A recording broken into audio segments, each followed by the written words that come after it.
Fala, galera! Ó, aqui já é a segunda parte da entrevista com meu amigo Charles, tá? Charleston, tá? Na primeira, a gente excedeu os 40 minutos do som. Então, o que aconteceu? O papo estava tão bom, tão fluido, que a gente nem percebeu. Foi fazendo, e quando viu, já passou os 40 minutos, e aí, sem edição, sem corte, vamos para a segunda parte, tá? E aí, vamos continuar esse papo que está muito maneiro, está muito gostoso, está muito interativo, tá bom? E fala aí, meu amigo Charleston. Opa, vamos continuar então, parte 2. Vamos Vamos lá. lá. Então, a outra pergunta que eu quero fazer é em relação ao cenário que você vê assim internacional. Vamos jogar no cenário internacional, tá? Vamos falar do cenário internacional. Como você vê os shows, grupos em outros países? Vamos falar de América, Ásia. é, Muito bons, cara, muito bons, sabe? Cada vez melhores. A gente hoje tem um acesso muito grande por conta da internet, né? A gente pode ver a publicação do show completo ou os melhores momentos no YouTube, sabe? E a gente só vê a qualidade, né, rapaz? Assim, Pode toda hora crer. aparece uma novidade, ou então linhagens que nós já conhecíamos, mas com uma qualidade mantida ou mais significativa. Você vê, por exemplo, a FGA, que é uma das grandes internacionais, né? Certamente a maior aí da América, e essa instituição ao qual nós somos filiados, né? Eu digo nós aqui, a CCG, né? Tem shows, por exemplo, da FGA que tem 600 entradas, 700 entradas, 800 entradas, entende? Então, Caramba, da coisa, cara, né? você vê aí a qualidade, né? Aqui no Brasil mesmo, o nosso último show teve mais de 400 entradas, sabe? Show de Se a bola. gente fosse colocar todos que lá em São Paulo, peixes que seriam possíveis, a gente teve que remanejar, colocar mais aquários, daria próximo aí de 500, porque há entradas a aquários que entram, por exemplo, três fêmeas, né? Uhum, Mais de 500 guppies, assim, se a gente fosse colocar quantitativamente em relação à quantidade de peixes especificamente, né? uhum, Porque, como eu disse, a entradas, por exemplo, que é de tanque, são dois machos. Conta uma entrada só, mas são dois peixes, né? A uhum. entrada branca é fêmea. São, na verdade, três fêmeas, mas é uma entrada só. A breeder macho, são cinco machos, mas é uma entrada só. Uhum, E isso não é diferente em outros países do mundo, não. Muito pelo contrário, só vejo crescer o hobby, né? Você uhum, vê, por exemplo, shows na Ásia, no Japão tem muitos shows sendo muitas vezes compartilhados, em Taiwan, né? uhum. Isso sem contar a IKGH, né? Que também é um clube ao qual nós somos filiados, né? E tem uma base muito sólida na Europa, mas em outros países também. A IKGH sempre faz shows, inclusive virtuais, em dias, inclusive virtuais. Show. E nós, aqui, já podemos participar, né? Uhum. Beleza. Forma como a gente faz aqui, né? A gente tem show virtual, manda o link, né? A possibilidade, tem um edital. E, rapaz, assim, com muita qualidade também, né? E toda hora a gente vê um quantitativo muito significativo de peixes nessas entradas, nesses shows, e uma qualidade cada vez mais surpreendente, inclusive em tamanho, tá? A gente tem visto guppies cada vez maiores, né? E com uma excelente manutenção de cor, né? A gente às vezes acha que quanto maior o guppy menos cor ele tem, e não é verdade, né? A gente tem visto muitos shows aí com guppies com quantidade bem significativa, um tamanho bem legal e com cores cada vez mais espetaculares, sabe? Show de bola, show de bola. É bom saber disso, porque a gente vê que, assim, na verdade, eu vejo assim, que realmente o cenário internacional, o cenário lá fora do Brasil, acho que ele meio que é o principal, né, assim, de fomentar, né? Fomentar esse cenário é eles mesmos, né? Assim, que o Brasil, que nem eu falei, a gente está em andamento, a gente está lutando, né, aqui, a gente está lutando para propagar, né, e para divulgar e para popularizar, vamos dizer assim, popularizar mesmo, né? O pessoal chegar e falar, pô, eu quero participar de uma competição, eu quero participar de um show, colocar essa ideia na mente das pessoas que gostam de peixe, né? Porque a mentalidade aqui mais generalizada é aquela de você botar um aquarinho na tua sala, bonitinho, né? Colorido e tudo mais, e só isso. E fica por aí mesmo, né? A mentalidade é essa, de ir lá na pet shop, comprar uma espadinha, ou um gupizinho lá colorido e botar um aquário lá com plantinha, às vezes, né? E é isso, né? Mas devagar, devagar não. Eu acho que agora está acelerando um pouco. A gente vai conseguir popularizar essa imagem, né? E claro que acabamos fazendo parte dessa história lá no futuro, né? A gente vai acabar fazendo parte dessa história, porque, como a gente fala, é o trabalho de hoje que vai fazer o efeito amanhã, né? O amanhã depende do nosso trabalho hoje, não é isso? Então, Não, que hoje aqui no Brasil tem melhorado, sabe, gente? Nos últimos é, anos, se a gente for fazer uma comparação aí com o tempo, a gente tem percebido melhora, sabe?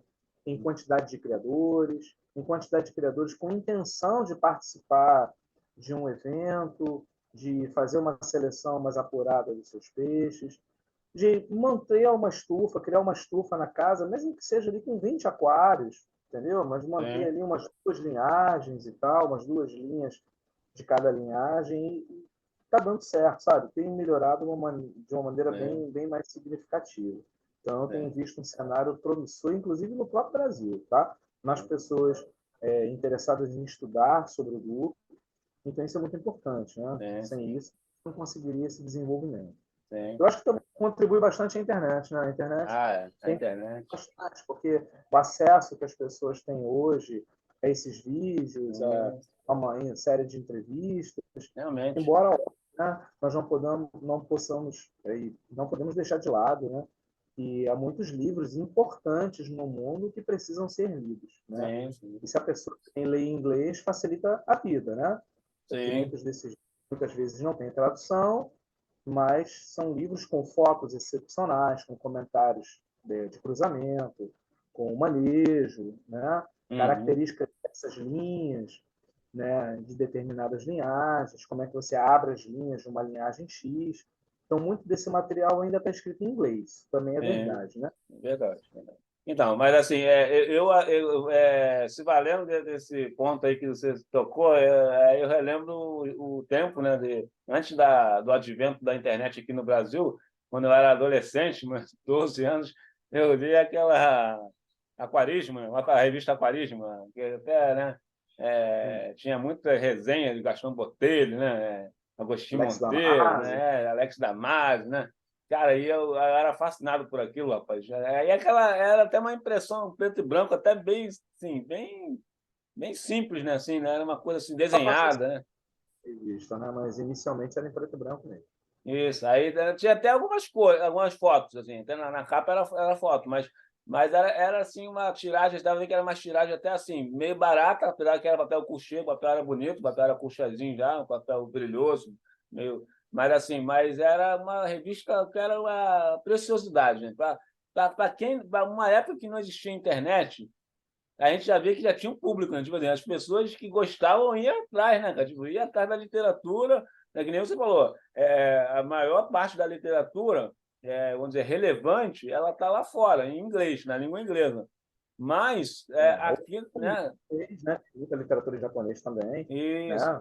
Acesso à língua muito mais complexa aqui para gente, né? Tem alemão também, tem revistas alemãs excepcionais, algumas revistas inclusive bilíngues. Eu tenho algumas aqui que são bilíngues, aí em alemão, aí ao lado a tradução em inglês, entendeu? Um trabalho muito bem feito também. inclusive, você me fez lembrar de uma publicação que eu vi de um senhor, de um cara, que ele é lá na Bulgária, cara. E aí ele tem Uhum. uma pet fish lá só de guppy. Assim, a fachada é tipo aquela impressão, sabe? Aquela impressão que eles botam, hoje em dia, eles botam tipo, né, né, na parede, assim. E aí, rapaz, um monte de guppy, né, cara? E na Bulgária, tu vê, na Bulgária. Ou seja, na Europa ele já, pô, tipo assim, já meio que também espalhou bastante do que a gente fala. E a gente fala sempre que o guppy ele é popular, um dos peixes mais populares, né? Tem gente que diz que é o quinguil. Ok, o quinguil também é, mas o guppy, assim, pô, a nível de expansão, pô, acho que ele. Porque é um peixe que nem a gente estava falando, ele é prolífero, ele reproduz, né, cara? Tipo, ele é fácil de reproduzir, pelo fato daquela questão dele ser policilídeo, né, da fêmea guardar os ovos dentro do oviduto e na hora que ela pare ali, o ovo eclode, já sai o peixe praticamente inteiro, né?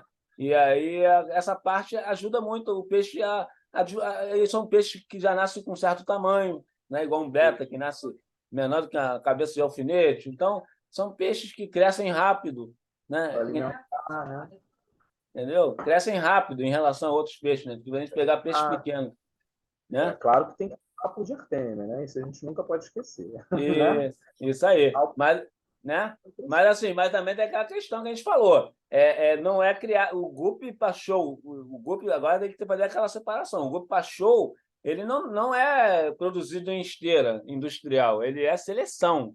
Então, né, parte de um trabalho muito apurado, até cansativo, né, cara? Porque se você for observar, você tem que ter você tem que denotar tempo ali, você tem que reservar um tempo na tua vida para fazer um trabalho bem feito, né? Então você fazer cumpre. as anotações, né? Isso que eu falo para os criadores, fazer as anotações dos cruzamentos, os resultados daquilo, o que se espera daquilo dali, se aquela expectativa se concretizou ou não, né? A gente pensa, Uhum, por exemplo, em certas linhas. Não tem como a gente esperar certas coisas se não for com o resultado dos peixes que saíram, né? Uma verdade. coisa é você ter full head, que você já sabe que saem os full heads albinos, todos eles saem albinos, e a chance de Uhum, não sair é muito pequena. Você tem que selecionar por tamanho e melhoria ali da intensidade de cor e distribuição de densidade, né, daquela cor. É isso, diferente, por exemplo, você criar, sei lá, bluegrass, né? Bluegrass, verdade. você quer a marca Nike no corpo do peixe. Se você quer aquela marca Nike, você vai ter problema se você não fizer as anotações adequadas das fêmeas que você selecionou para poder reproduzir, Uhum, porque essa característica é passada pela fêmea, só que ela não exterioriza isso no seu corpo, então você vai ter que mapear as fêmeas para saber qual fêmea produz nos machos as melhores marcas Nike. Então, quer dizer, sem o trabalho apurado, você não vai conseguir obter resultados que precisa. Né? exatamente. E falando né, nessa parte de peixe filigranado, né, snake, sim, esses aí são bem complicados mesmo por causa dessa questão que tu falou. Mas os peixes albinos também são um dilema, né, cara, para a maioria das pessoas, né? Porque os albinos, isso eu Cruzar observo, né? albino, ele vai reduzir, né? Com o tempo, você tem que ter pelo menos duas linhas de albino do mesmo tipo de linhagem, né? Se você tivesse duas linhas de full head, uma full head albino A de uma origem europeia e uma full head albino B de uma origem norte-americana. Que você cruzasse entre si, não perdesse nem a linha A nem a linha B, né? Isso que eu sempre falo para os criadores, Uhum, mantém as linhas originais. Você pode entrecruzar aquelas linhas, fazendo ali um line bridge, né? Um cruzamento entre linhas, e o resultado daquilo, depois você pode criar uma nova linha já com características aperfeiçoadas. Mas é verdade, né? Se você ficar cruzando ali apenas em bridge, né, o tempo inteiro na mesma linha, você novamente vai passar por aquele problema de tamanho que a gente estava falando no início da entrevista lá na parte 1. Esse uhum, peixe vai ficar cada vez menor, né? Certamente vai verdade. ficar cada vez menor. Sem contar que eles já nascem menores também, né? Então, o pessoal às vezes fala assim, o canibalismo é maior, a incidência em albino, mas é porque os alevinos, eu já percebi, em tamanho eles nascem menores do que um não albino. Já percebeu isso, É, né? dependendo da linha, sim, né? Tipo, o Red eu Mas acho que nasce muito pequeno, tipo, né? direito, isso já é um complicador para eles logo no início do nascimento, né? Então isso É já verdade. complica bastante. Ainda mais se tiver Então, muito luz naquele aquário, né? Então fica sim, difícil mesmo. sim, Então, e toda aquela proteção para poder tirar, né, a cria daquele peixe lá, né? Para sim. evitar. Mas claro que a gente, com o tempo, pode selecionar melhor os peixes cujas fêmeas comam menos, né? Mas em algumas linhas isso é muito difícil, inclusive nessas que a gente já seleciona com esse tipo de característica. É muito complicado. O pessoal acha que assim, mas na prática, tipo, ele fala, cara, é muito complicado, né? Quando você chega, você fica quase que um jogo de xadrez ali. Você tem que saber jogar a peça certa, né, cara? Não adianta você tem que ser uma coisa muito calculada. Por isso que as anotações são importantes. Que tem que ser algo Isso. muito calculado, né, cara? Se eles fizerem a Anotação, jogada. aquário. A anotação pode ser no aquário, né? Com aquelas canetas ali que marcam textos, né? E não saem com facilidade no vidro, ou que seja com etiqueta, ou em caderno, mapeado no aquário, a numeração, mas tem que saber, né? Você tem que Sim, saber, por exemplo, eu tenho linhagens aqui que eu tenho, por exemplo, 4 linhas da mesma linhagem. Eu tenho que saber que naquele aquário tem a linha A, outra tem a B, a outra tem a C, a outra tem a D, entendeu? E que características cada uma delas produz, porque senão certamente vamos ter dificuldades, né? De sim, fazer uma sim. análise dentro daquele peixe. O que eu acho assim bacana que eu queria falar também é para a gente assim meio que quase fechar a entrevista, né? Porque, na verdade, a gente já está quase nos 30 já, estamos nos 23 minutos. A questão de criar novas linhas, que eu acho interessante isso, que eu também estou tentando fazer isso. Às vezes eu faço alguns cruzamentos ali separados, né, de autocross, uma linhagem com outra e tentar trabalhar o que sai dali, entendeu? E eu acredito que isso vai ser vai dar um gás daqui a um tempo no cenário nacional, no Brasil, no Brasil. Eu acho que vai dar um gás se nós conseguíssemos produzir, né, linhas 100% nacionais mesmo, assim, mas fixadas, né? Eu acho que já é um grande desafio, né? Mas eu acredito nessa possibilidade de criadores que vão meio que romper essa bolha, né, de achar que só linhas que já existem estabelecidas, tal. E eu acho que essa parte vai ser interessante. A gente. Eu acho assim, Diego, eu conheço já criadores aqui no Brasil que já fazem isso, né? E alguns, inclusive, com muita qualidade, sabe? Uhum, Dizer que um peixe veio de fora, isso não é propriamente um problema, né? uhum, Porque muitas das grandes linhagens foram criadas por mestres criadores estrangeiros, tá? Então, isso não é propriamente um problema, né? Até porque, se mesmo o peixe tendo vindo de fora, nós temos linhagens aqui importadas, né? Tanto na minha estufa quanto na sua, tem várias, sim, né?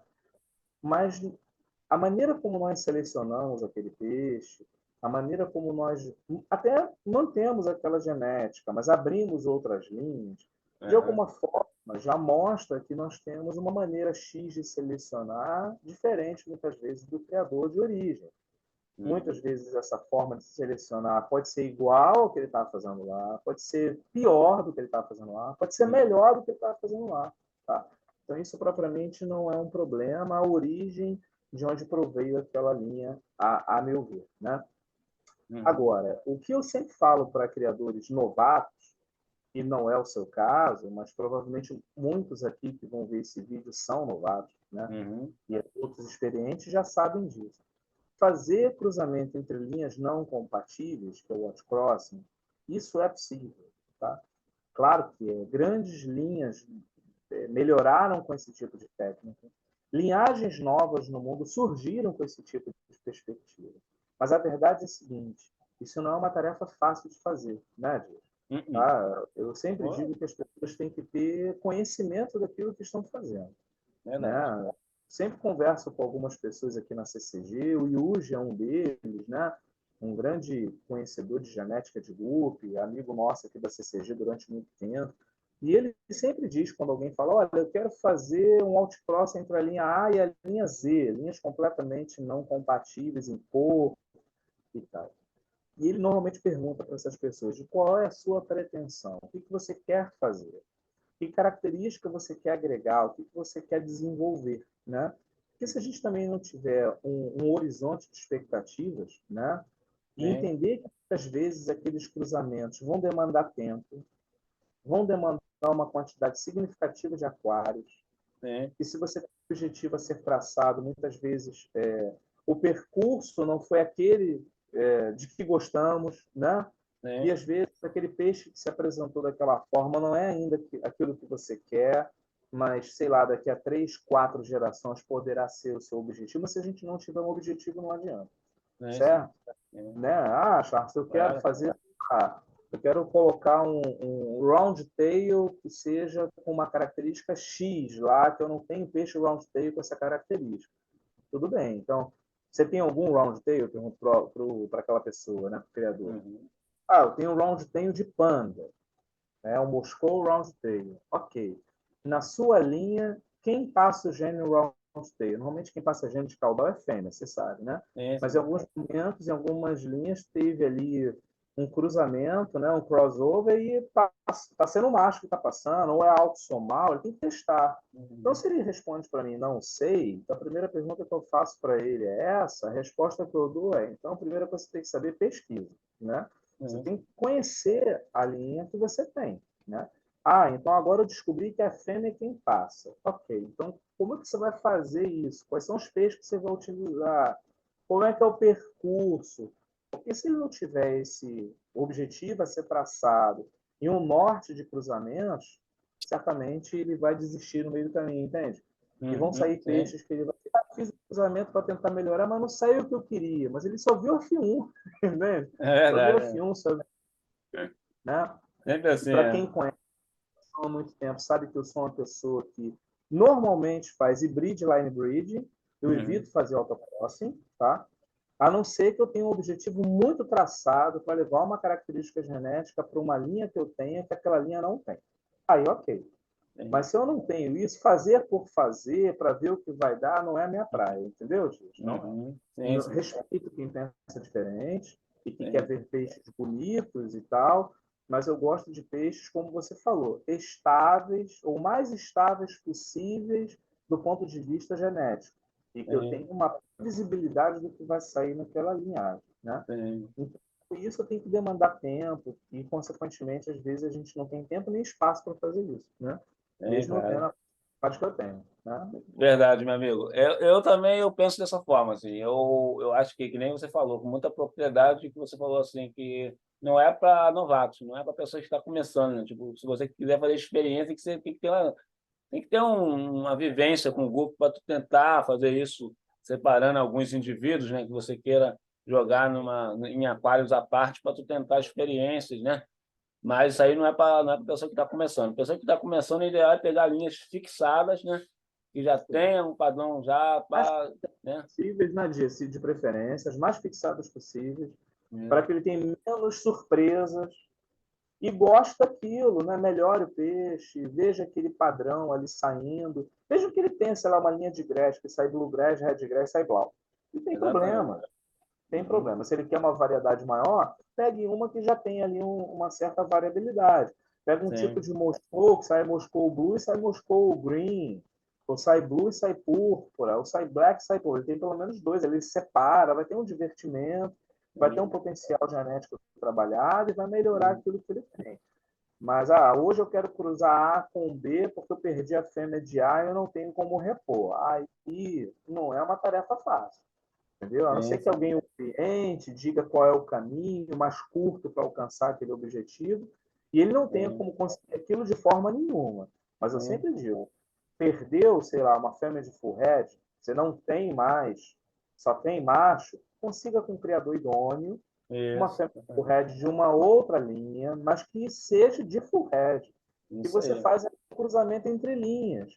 A probabilidade de dar erro nesse cruzamento é muito menor do que Muito você pegar um menor. outro peixe completamente diferente para tentar fazer um cruzamento. Com certeza. Não, porque assim, para quem já é assim, de muito tempo, eu já consegui tirar HB Leopardo AOC, já consegui tirar de HB Red com Snake Skin, mas isso aí tem que ter Sim. um trabalho, né? Mas tipo, E se tem com o tempo, né? Você cruza um snake skin tem que com ter um trabalho. HB pastel, por exemplo, você vai fazer um HBOC com base branca de cor caudal dorsal. Ok.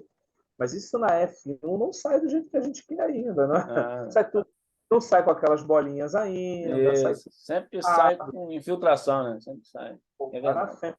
Demanda aí pelo menos F1, F2, F3, F4, porque está dentro daquilo que você quer. Se você Exatamente. sabe isso, você vai ter um caminho a ser seguido, aquilo que eu falei. Tem um objetivo a ser traçado, tem as anotações para saber o que, que deu, qual é a melhor fêmea, qual é o melhor macho, até você fixa aquilo dali com o tempo. Mas veja, imagina F3, F4, um ano e meio, Sim, uns 2 anos verdade. de É, cruzamento, entendeu? é É verdade, um é período verdade.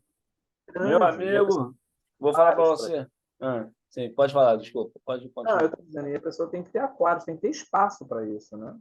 Sim, sim, verdade, verdade. Tem que ter a instalação, alguma coisa de espaço, né, adequado para poder fazer mesmo. Que não é assim, vamos fazer e... Enfim. Bem, já estamos nos 33 minutos, então eu queria te dar a Tá, palavra, dizer que a entrevista foi maravilhosa, tá? bom, você O papo foi muito construtivo, muito cheio de informação, principalmente para pessoas que estão querendo entrar, né, no cenário de competição. Eu acho que, vamos dizer aí, que cumpriu o que prometeu, vamos dizer assim, na minha previsão, a minha visão, né? Tipo, a minha expectativa, né?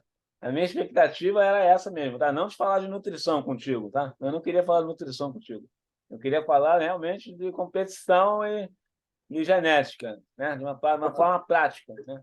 E você já fez isso com outras pessoas no seu canal, né? O objetivo nosso E, aqui era falar de seleção mesmo e e- cruzamento, tal, porque, julgamento. porque seria um desperdício também, né? Porque você já tem uma vivência muito grande nisso aí. Dá para perceber que você já tem um histórico, né, em competições. Então, isso não seria apropriado. Seria apropriado falar mesmo do que eu falei. E isso agrega muito, né? Porque essas entrevistas, considerando a primeira, já agregou, com certeza, né? Nesse momento que a gente está falando aqui, já, né, já é a segunda, então a primeira já agregou, essa completou né? Tá bom, meu querido? Agradeço de coração aí, tá bom? Agradeço de coração a tua participação, tá? E próxima entrevista, se Deus quiser, vai ter mais papo, vai ter mais interação, tá bom, Isso, querido? com a gente, tá? Espero que a gente converse em outras oportunidades, tá bom? Eu sei que a minha vida é corrida, a sua também, mas em algum momento aí mais para frente a gente discute, a gente pode falar inclusive de como é que funcionam esses padrões, como é que funcionam essas análises de cor, formato, tamanho numa competição, completamente disponível para depois a gente conversar um pouquinho mais, tá bom, amigão? Muito bom, Grande amigo. abraço. Tamo junto. Grande abraço, Charleston. Abraço, Uhul! querido. Clube do Golpe. Valeu, galera. Até o próximo vídeo. Tchau, tchau.